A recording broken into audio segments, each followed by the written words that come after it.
नमस्कार, जय हिंद। स्वागत है आपका स्टडी लवर्स फैमिली में। और पिछले वीडियो में हमने टीचिंग एप्टीट्यूड की जो हमारी सीरीज चल रही है 20 क्वेश्चन तक हमने डिस्कस किए थे और आज हम 21st क्वेश्चन से डिस्कस करेंगे। तो आज का पहला क्वेश्चन हमारे पास है, निम्नांकित में से क्या क्विज वार्तालाप सर्वेक्षण की रूपरेखा तैयार करने के लिए शैक्षणिक संस्थाओं में प्रयुक्त क्रीड़ा आधारित प्लेटफॉर्म कौन सा है? तो क्रीड़ा आधारित प्लेटफॉर्म हमें इनमें से बताना है।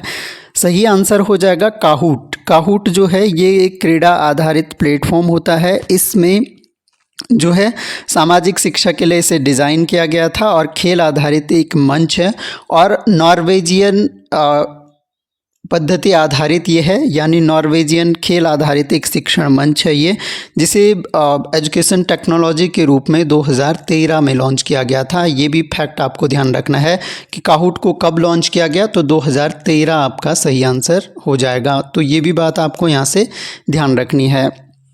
इसके अलावा इसको जो है काहूट एक तरह से ऑनलाइन ये चलता है, तो एक तरह से बहुविकल्पीय क्विज के फॉर्म में ये होता है। खेल आधारित प्लेटफॉर्म ये होता है काहूट। तो जैसे क्विज में बच्चे खेलते हैं तो खेलते खेलते वो सही आंसर टिक करेंगे। तो इस तरह का वेब ब्राउज़र के द्वारा भी एक्सेस किया जा सकता है और काहूट के द्वारा भी एक्सेस किया जा सकता है। अगला क्वेश्चन है, नीचे दो कथन दिए गए हैं। दो कथन हमारे पास दिए गए हैं। कंप्यूटर आधारित परीक्षण से आकलन प्रक्रियाओं में वस्तुनिष्ठता को बढ़ावा मिलता है। बिल्कुल सही बात है। अगर हम कंप्यूटर आधारित परीक्षण करेंगे तो जो वस्तुनिष्ठता है उसको बढ़ावा मिलेगा, ज़्यादा वस्तुनिष्ठ वो होगा एक तरह से आकलन। भारत में उच्च शिक्षा में विकल्प आधारित क्रेडिट प्रणाली एक नई व्यवस्था है। तो ये भी सही है, क्योंकि भारत में जो उच्च शिक्षा के विकल्प आधारित जो क्रेडिट प्रणाली है वाकई में नई व्यवस्था है, जिसमें क्रेडिट दिए जाते हैं, जहां पर मार्क्स की जगह क्रेडिट प्रणाली ने ले ली है। तो ये भी एक नई व्यवस्था है और इन कथनों के आलोक में सही विकल्प का चुनना है। तो हम ऑलरेडी डिस्कस कर चुके हैं कि दोनों कथन हमारे सही हैं। अगला क्वेश्चन है, कक्षा में संज्ञानात्मक प्रशिक्षुता प्रारूप के प्रयोग का सही अनुक्रम हमें लगाना है यहाँ पर। तो इम्पोर्टेंट ये क्वेश्चन है। अगर हम देखें तो सबसे पहले क्या होता है, कक्षा में संज्ञानात्मक प्रशिक्षुता। तो संज्ञानात्मक प्रशिक्षुता के लिए सबसे पहला जो ऑप्शन आ जाएगा आपका, वो आ जाएगा आपका प्रारूपण। सबसे पहले प्रारूपण, उसके बाद कोचिंग, फिर स्कैफोल्डिंग, फिर उच्चारण स्पष्टता, फिर चिंतन और फिर गवेषणा जो है वो अंत में आ जाएगा। तो एक तरह से जो परंपरागत रूप से प्रशिक्षु होता है वो अनुभवी और अधिक जानकार व्यक्ति के मार्गदर्शन में क्या होता है कि जैसे आप लोगों ने बीएड किया होगा तो अधिक जानकार व्यक्ति के मार्गदर्शन में स्किल सीखी जाती हैं वहाँ पर। तो संज्ञानात्मक प्रशिक्षुता का मतलब होता है जो हमारे आंतरिक विचार होते हैं उनको उन पर ध्यान केंद्रित करता है और उन्हें बाहर लाने का प्रयास करता है और छात्रों द्वारा उन्हें देखा जाए और उन्हें सीखा जा सके। ऑप्शन नंबर ए हमारा सही उत्तर हो जाएगा। अगला क्वेश्चन है, शिक्षण अधिगम से संबंधित अनुभव का संकु किसने प्रस्तुत किया गया था? तो अनुभव का संकु जो है ये तो बहुत सरल सा क्वेश्चन हो गया। एडगर डेल ने दिया था अनुभव का संकु। ये एक प्रसिद्ध शिक्षाविद हैं एडगर डेल महोदय, और इन्होंने द्वारा इसके माध्यम से क्या होता है कि जो अधिगम हमारा हो रहा है, शिक्षण हो रहा है, तो उसमें अधिकतम जो हमारी इंद्रियां हैं उनका प्रयोग पर इसमें जोर दिया गया था एडगर डेल के अनुभव संकु प्रतिमान में। तो ये भी बात आपको ध्यान रखनी है। इसके अलावा जो ये टेस्ट हैं, इसका टेस्ट तो आपको फ्री अवेलेबल मिल जाएगा हमारे ऐप में। लेकिन अगर आप टेस्ट सीरीज़ ज्वाइन करना चाहते हैं तो इसमें आपको अलग अलग सब्जेक्ट जैसे उत्तराखंड हो गया, आपका जीके जीएस हो गया, टीचिंग एप्टीट्यूड हो गया, इनके सभी सब्जेक्टिव टेस्ट भी मिलेंगे, मॉक टेस्ट भी मिलेंगे और इसके अलावा मिनिमम जो है 15 मॉडल पेपर आपको अवेलेबल मिलेंगे और इसका चार्ज ओनली 199 है। लेकिन अगर आप हमारे कोर्स के साथ, जो कि लेक्चरर स्क्रीनिंग का कोर्स 499 इसका प्राइस है, अगर आप इसके साथ इसे ज्वाइन करेंगे तो आपको ये टेस्ट सीरीज उसमें फ्री मिल जाएगी। तो अगला क्वेश्चन है, संज्ञानात्मक विकास के संदर्भ में नीचे दो कथन दिए गए हैं। संज्ञानात्मक विकास के संदर्भ में पहला कथन है, समायोजन तब होता है जब हम अपनी दुनिया में घटनाओं का अर्थ निकालने के लिए अपनी विद्यमान रूपरेखाओं का प्रयोग करते हैं। तो अगर यहाँ पर हम देखें समायोजन कब होता है, जब एक तरह से समायोजन का मतलब है कि हम अलग परिस्थिति में जो है जब हम अलग परिस्थितियों में जो अपनी योग्यताएं हैं उनके अनुसार खुद में परिवर्तन ला पाते हैं तो उसे समायोजन कहते हैं। यहाँ पर क्या कह रहा है कि घटनाओं का अर्थ निकालने के लिए अपनी विद्यमान रूपरेखाओं का, दुनिया की घटनाओं का अर्थ निकालने के लिए अपनी रूपरेखाओं का प्रयोग करेंगे तो उसे समायोजन नहीं कहेंगे। क्या होता है, जब विस्तृत और बड़े रूप पर कोई समस्या हमारे पास आ रही है और उसके हिसाब से हम खुद को एडजस्ट कर पा रहे हैं अपनी योग्यता के अनुसार, तो उसे समायोजन कहते हैं। एकोमोडेशन एक तरह से कहा जाता है। कथन सेकंड कह रहा है कि आत्मसातीकरण जो है तब होता है जब हमें नवीन स्थिति के प्रत्युत्तर में विद्यमान रूपरेखाओं को अनिवार्यतः बदलना होता है। तो इसमें अनिवार्यता पूर्ण रूप से बदलना नहीं होता है बल्कि उसे पूर्णतः अपनाना होता है। आत्मसातकरण का मतलब होता है कि उसको, यानी जो नवीन स्थिति के अनुसार जो भी हमें परिस्थितियां मिल रही हैं उसको पूरी तरह से आत्मसात कर लेना, अपना लेना है एक तरह से। तो पहला भी स्टेटमेंट हमारा रॉन्ग है, दूसरा भी रॉन्ग है, ऑप्शन नंबर बी सही हो जाएगा। अगला क्वेश्चन है, निम्नलिखित में से किसने इस बात पर बल दिया है कि शिक्षक शोध, प्रयोग तथा नवाचार को उच्च तकनीकी तथा प्रबंधन शिक्षा में प्रयोग या प्रोत्साहित करे। वेरी इंपॉर्टेंट ये क्वेश्चन है और ये जो दिया गया था कि क्या करना चाहिए, शिक्षक शोध यानी शिक्षक शोध हो, नवाचार हो, इनोवेशन हो, तकनीक और प्रबंधन शिक्षा में प्रयोग करने के लिए प्रोत्साहित करने की बात कही गई थी हमारी राष्ट्रीय शिक्षा नीति 1986 में। ऑप्शन नंबर सी हमारा इसका करेक्ट आंसर हो जाएगा। 1986 द्वारा जो है किया गया था। अगला क्वेश्चन है, निम्नलिखित में से किस में शैक्षिक प्रौद्योगिकी का प्रयोग करने में अनुभवजन्य वैधीकरण की उच्च संभावना है? तो किसमें जो है अनुभवजन्य वैधीकरण की उच्च संभावना है शैक्षिक प्रौद्योगिकी का प्रयोग करने में? तो एजुकेशन टेक्नोलॉजी की यहाँ पर बात की जा रही है। तो यहाँ पर देखिए, पाठ्य पुस्तक, दूरस्थ शिक्षा के मुद्रित व्याख्यान, मॉड्यूलर पाठ्य सामग्री और इसके अलावा अभिकर्मित अनुदेशन सामग्री। तो हम जानते हैं कि जो आपका अभिकर्मित अनुदेशन सामग्री है उसमें शैक्षिक प्रौद्योगिकी का प्रयोग करने और उसके जो अनुभवजन्य वैधीकरण की है वो उच्च संभावना इसी में होता है, क्योंकि यहाँ क्या करता है, विषय वस्तु को छोटे छोटे भागों में विभाजित किया जाता है। तो पढ़ के जो है हमें क्रिया करनी होती है, फीडबैक हमें तुरंत मिल जाता है। तो इसमें एजुकेशन टेक्नोलॉजी का ज़्यादा उपयोग भी है और वैधीकरण की उच्च संभावना भी है। अगला प्रश्न है, छात्र संसद उदाहरण है। तो यहाँ पर संप्रेषण से लेकर क्वेश्चन बना है कि छात्र संसद बनाई जाती है विद्यालयों में, वो किसका उदाहरण है? तो ये सिंपल हो जाएगा, ये आपका क्षैतिज संप्रेषण का उदाहरण हो जाएगा। छात्र संसद एक तरह का क्षैतिज संप्रेषण है। हम थ्योरी सेक्शन में ऑलरेडी संप्रेषण के बारे में पढ़ चुके हैं, क्षैतिज संप्रेषण क्या होता है। तो हमारे ज्वाइन मेंबर के लिए तो ये जनरली रिवीजन वीडियो हैं, आप अटेम्प्ट कर सकते हैं, देख सकते हैं आप कितने मार्क्स ला पा रहे हैं। लेकिन और अगर आप लोगों में से अभी भी ऐसे लोग हैं जो कोर्स ज्वाइन करना चाहते हैं तो आप ज्वाइन कर सकते हैं। ओनली 499 हमने रखा है, टेस्ट सीरीज़ फ्री में दे रहे हैं ऐसे लोगों के लिए जो महंगी कोचिंग अफोर्ड नहीं कर पाते हैं। लेकिन अब अगर आप जुड़ते हैं तो आपकी रिस्पॉन्सिबिलिटी होती है कि आप किस तरह से कम टाइम में उसको मैनेज करोगे। एक आभासी कक्षा क्या होता है? आभासी यानी जो वर्चुअल क्लास की यहाँ पर बात की जा रही है, किसे कहते हैं? शिक्षक के नेतृत्व में कक्षा के वातावरण में प्रौद्योगिकी का प्रयोग करने वाले विद्यार्थी। तो ये तो आभासी नहीं होगा। एक प्रशिक्षण कार्यक्रम यूट्यूब ट्यूटोरियल द्वारा किया जाता है या वेबिनार्स होता है, ये वेबिनार्स है, ये वेबिनार्स के द्वारा ऑनलाइन अधिगम वातावरण बढ़ाता है या सीधा प्रसारण के द्वारा। तो वर्चुअल क्लास आपका जो होगा वो क्या हो जाएगा, क्योंकि डिजिटल वातावरण में होता है, सीखने की प्रक्रिया को ये अच्छा बनाता है। तो हमारा जो इसका सही आंसर हो जाएगा वो हो जाएगा जैसे हमारे वेबिनार्स होते हैं उनके द्वारा ऑनलाइन अधिगम वातावरण को बढ़ाता है आपका वर्चुअल क्लास। तो आभासी कक्षा जो है वेबिनार्स के द्वारा ऑनलाइन अधिगम वातावरण को बढ़ता है। निम्नलिखित में से कौन योजना की विशेषता नहीं है? ये बताना है कि जो प्लान हमारा होता है, प्लानिंग हमारी होती है, उसकी विशेषता कौन सा नहीं है। तो यहाँ पर अगर हम देखें, योजना सदैव दीर्घकालीन लक्ष्य की प्राप्ति हेतु बनाई जाती है। यह प्रबंधन का प्राथमिक कार्य है। योजना सतत होती है। योजना भविष्योन्मुखी होती है। योजना में निर्णयन शामिल नहीं होता है। ऑप्शन हमारे पास दिए गए हैं कि कौन कौन से इसमें जो है विशेषता नहीं है। तो अगर हम देखें, योजना सदैव दीर्घकालीन लक्ष्य की प्राप्ति हेतु बनाई जाती है। जरूरी नहीं है, हमेशा दीर्घकालीन छोटे लक्ष्यों के लिए भी बनाई जा सकती है। तो पहला कथन तो हमारा गलत है। यह प्रबंधन का प्राथमिक कार्य है, बिल्कुल सही बात है। और अगली बात की जा रही है कि योजना सतत होती है, ये भी सही है। योजना भविष्योन्मुखी होती है, ये भी सही है। योजना में निर्णयन शामिल नहीं होता है, नहीं, ये गलत हो जाएगा, क्योंकि योजना में डिसीजन की इम्पोर्टेंट भूमिका होती है। तो पहला और आखिरी कथन हमारा जो है गलत हो जाएगा। ए और ई हमारा रॉन्ग हो जाएगा। तो अगर हम देखें तो ऑप्शन नंबर डी हमारा सही हो जाएगा इनमें से।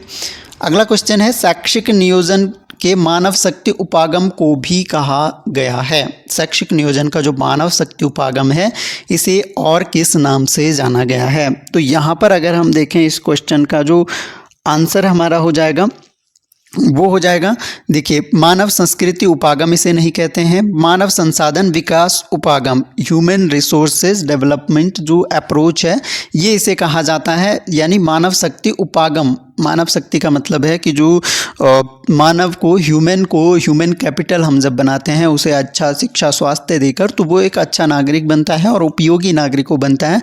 तो इसे कहते हैं मानव संसाधन विकास उपागम, ताकि वो अपने राष्ट्र के विकास में अपना योगदान दे सके।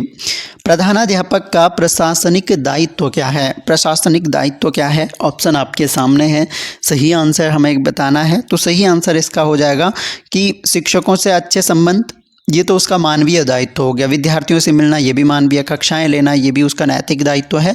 लेकिन प्रशासनिक दायित्व जो है, विद्यालयी अभिलेखों का जो निरीक्षण करना है, वो उसका प्रशासनिक दायित्व है। तो ये थोड़ा सा समझना है, क्वेश्चन को ठीक से पढ़ोगे तो आंसर इजीली कर लोगे।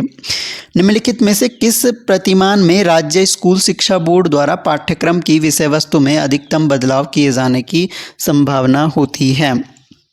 तो एक तरह से किस प्रतिमान में, कौन से प्रतिमान में जो राज्य स्कूली शिक्षा बोर्ड होते हैं, पाठ्यक्रम की विषय वस्तु में ज़्यादा बदलाव किए जाने की संभावना होती है? ऑप्शन आपके सामने है, प्रदर्शन, प्रशासनिक, प्रणाली विश्लेषण या फिर आधारिक प्रतिमान। इन प्रतिमानों में से जो सही आंसर हो जाएगा वो आपका प्रशासनिक प्रतिमान हो जाएगा। प्रशासनिक प्रतिमान में क्या होता है कि बहुत महत्वपूर्ण योगदान होता है, और इस प्रतिमान के द्वारा क्या किया जाता है, जो पाठ्यचर्या होती है हमारी, उसका उचित प्रबंधन किया जाता है। प्रशासनिक प्रतिमान जो है, इसको तकनीकी रूप देने में भी योगदान देता है। तो पाठ्यक्रम में अधिकतम बदलाव जो किए जा सकते हैं वो प्रशासनिक प्रतिमान के द्वारा।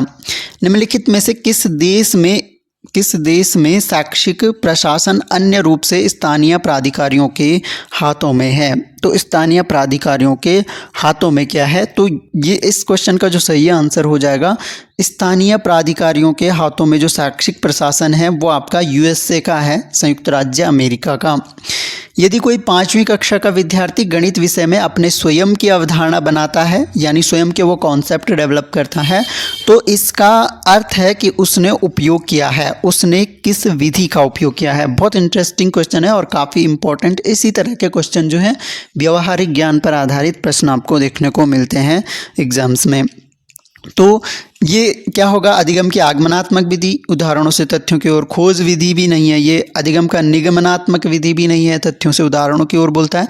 अधिगम की ये क्रिएटिव मेथड है, ये क्रिएटिव मेथड है। जब हम कोई भी टॉपिक पढ़ रहे हैं, कोई भी विषय पढ़ रहे हैं, वहाँ पर हम स्वयं के कॉन्सेप्ट डेवलप कर रहे हैं, स्वयं के विचारों से कोई कॉन्सेप्ट डेवलप कर रहे हैं या स्वयं कोई अवधारणा बना ले रहे हैं, तो इसे क्रिएटिव मेथड कहेंगे। अधिगम का क्रिएटिव मेथड या अधिगम की रचनात्मक विधि।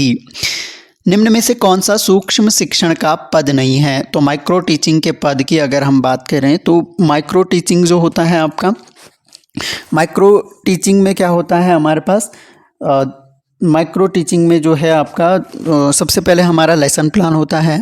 इस तरह से जो माइक्रो टीचिंग का लेसन प्लान होता है, देन हमारा टीचिंग होता है।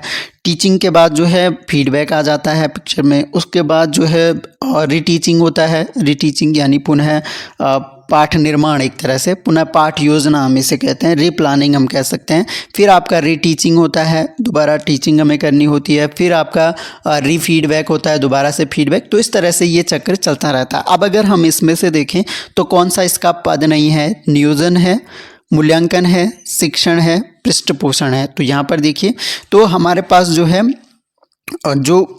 यहाँ पर अगर हम देखें तो मूल्यांकन जो है इसका पद नहीं है। नियोजन है, प्लानिंग हमने करी, टीचिंग करी, फीडबैक में मिला, रीप्लानिंग करी, रीटीचिंग और रीफीडबैक, लेकिन हमारे पास मूल्यांकन जो है इसका पद नहीं है। सूक्ष्म शिक्षण का पद मूल्यांकन नहीं होता है। ये पूरा एक चक्र होता है सूक्ष्म शिक्षण का। चलिए अगला क्वेश्चन है, किंडरगार्टन शब्द किस व्यक्ति से संबंधित है? एक तरह से किस दार्शनिक से संबंधित है, ऐसा बोल सकते हैं। तो इस क्वेश्चन का जो सही आंसर है, किंडरगार्टन शब्द जो है ये फ्रोबेल ने दिया था। फ्रोबेल और नवीन शिक्षण पद्धति है एक तरह की, जिसमें बालक के विकास में अहम भूमिका निभाती है, खेल के द्वारा इसमें शिक्षा दी जाती है। तो जर्मन भाषा का ये शब्द है किंडरगार्टन। ये भी आपको ध्यान रखना है, पूछा जा सकता है ये शब्द किस भाषा का है?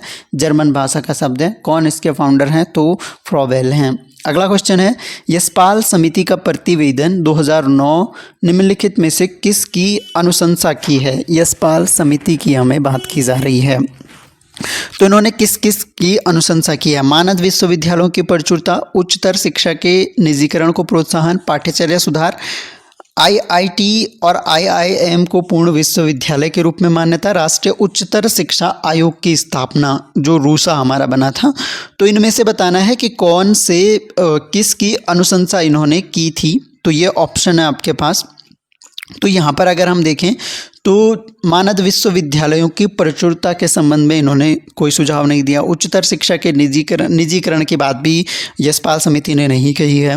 पाठ्यचर्या सुधार की बात की है। पाठ्यचर्या सुधार पर इन्होंने बल दिया है। इन्होंने कहा है कि जो पाठ्यचर्या है उन्हें अंतर विषय, एक तरह से को रिलेटिव टाइप का होना चाहिए विषयों का जो पाठ्यक्रम होता है। तो पाठ्यचर्या सुधार की इन्होंने बात की है। आईआईटी और आईआईएम को पूर्ण विश्वविद्यालय के रूप में मान्यता प्रदान करना, ये भी यशपाल समिति की जो महत्वपूर्ण सिफारिशों में से है कि आईआईटी और जो आईआईएम है हमारे देश में, उन्हें पूर्ण विश्वविद्यालयों के रूप में मान्यता दे दी जाए। राष्ट्रीय उच्चतर शिक्षा आयोग की स्थापना की भी इन्होंने बात की थी, और यानी रूसा की भी इन्होंने बात की थी, इसकी स्थापना की भी बात की थी। और रूसा की स्थापना अगर आप रिकॉल कर पा रहे हैं तो 2013 में जो है रूसा की स्थापना भी हो गई थी। तो हमारा सही आंसर जो हो जाएगा सी, डी और ई हो जाएगा। विकल्प अगर हम देखें तो सी, डी और ई, केवल सी ऑप्शन हमारा सही हो जाएगा। शिक्षा एवं राष्ट्रीय विकास किस प्रतिवेदन का शीर्षक है? कौन सा प्रतिवेदन था जिसका शीर्षक जो है शिक्षा और राष्ट्रीय विकास है? तो ये तो सिंपल सा क्वेश्चन है। कोठारी आयोग का जो प्रतिवेदन है उसका शीर्षक है शिक्षा एवं राष्ट्रीय विकास। और आपको ध्यान होगा 14 जुलाई 1964 दौलत सिंह कोठारी इसके अध्यक्ष होते हैं, और शिक्षा और राष्ट्रीय विकास के नाम से 1966 में अपनी रिपोर्ट देते हैं, और इसमें 23 ये संस्तुतियाँ देते हैं। ये भी ध्यान रखना है। और कुछ इम्पोर्टेंट जैसे विषय विभाजन कक्षा 9 के स्थान पे 10 में हो, ये एक इम्पॉर्टेंट फैक्ट था उसमें। और इसके अलावा 25% जो माध्यमिक विद्यालय होते हैं उन्हें व्यावसायिक विद्यालयों में परिवर्तित किया जाए, 6 वर्ष से पहले नामांकन न किया जाए। तो ये सारी बातें जो हैं कोठारी आयोग हमने थ्योरी सेक्शन में अपना डिटेल में पढ़ा है और उसका रिवीजन भी करवाया है। अगला क्वेश्चन है, भारत में 10+2+3 शैक्षिक संरचना की स्थापना का सुझाव दिया, अथवा किस आयोग ने भारत में माध्यमिक शिक्षा की संरचना का सुझाव दिया था? एक क्वेश्चन यहाँ पर रिवीजन के लिए आप लोगों के लिए है, आप लोगों को कमेंट बॉक्स में आंसर करना है। जो हमारा NEP 2020 है, इसके द्वारा जो शैक्षिक संरचना दी गई है वो कौन सी दी गई है? ये तो 10+2+3 तो जो है हमारा कोठारी आयोग से शुरू हो गया। उसके बाद जो है नई शिक्षा नीति 1986 में भी वही बात कही गई। लेकिन NEP 2020 में कौन सी संरचना की बात की गई है? इसका आंसर सभी लोगों ने कमेंट बॉक्स में करना है।